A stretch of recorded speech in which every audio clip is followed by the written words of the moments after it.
میری طرف سے تمام عالم اسلام کو، سارے پاکستان کو، خاص طور پر راولپنڈی کے شہریوں کو عید مبارک ہو۔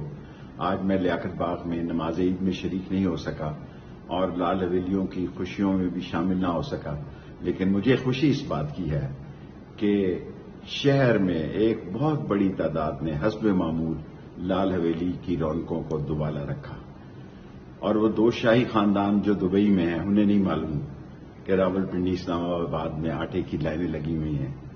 عوام، صنعت کار، زراعت، ٹیکسٹائل، آٹو انڈسٹری سب ڈیفالٹ ہو چکی ہے۔ 2 دن آپ کا انتظار ہے کہ IMF نے کیا کٹی کٹا نکالنا ہے، لیکن یہ یاد رکھیں جولائی اہم ترین مہینہ ہے۔ ہمارے ساتھ جو ہونا تھا وہ ہو رہا ہے، اس کے بعد آپ کی باری ہے، عدلیہ کے فیصلے آنے ہیں اور تاریخی فیصلے آنے ہیں انشاءاللہ تعالی۔ اور مجھے کیونکہ یہ ٹویٹ باہر جا کے دور جا کے کرنی پڑتی ہے، اس لیے میرا ٹویٹر سخت ترین دباؤ میں ہے، لیکن میں یہ 13 اگست تک جاری رکھنے کی کوشش کروں گا اگر میں مارا نہ گیا، کیونکہ یہ مجھے قتل کرنا چاہتے ہیں، اور یہ میں لکھ کر چیف جسٹس اور آرمی چیف اور دوسرے لوگوں کو دے چکا ہوں۔ اگر میں جیل نہ گیا اور مارا نہ گیا تو انشاءاللہ تعالی 13 اگست کی رات میرے خیال میں اس سے پہلے سیاست آر یا پار ہو چکی ہوگی، ان کی باری بھی آ چکی ہوگی۔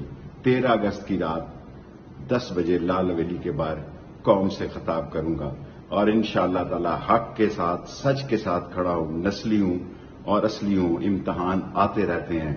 اللہ بہت بڑا ہے، دیر سویر ہوتی رہتی ہے، اللہ کے ہاں دیر ہو سکتی ہے، اندھیر نہیں۔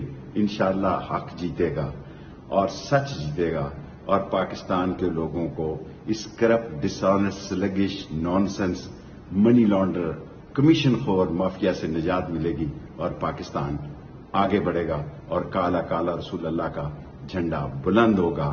پاکستان جس مقصد کے لیے بنا تھا اس مقصد کی توفیل یہ قائم دائم رہے گا، اور غریب کی زندگی میں بھی انشاءاللہ تعالی بہتری آئے گی۔ ہمت نہیں ہارنی، حوصلہ نہیں ہارنا۔ ہارتا وہ ہے جو ہار مانتا ہے، انشاءاللہ کامیابی ہمارا مقدر ہے۔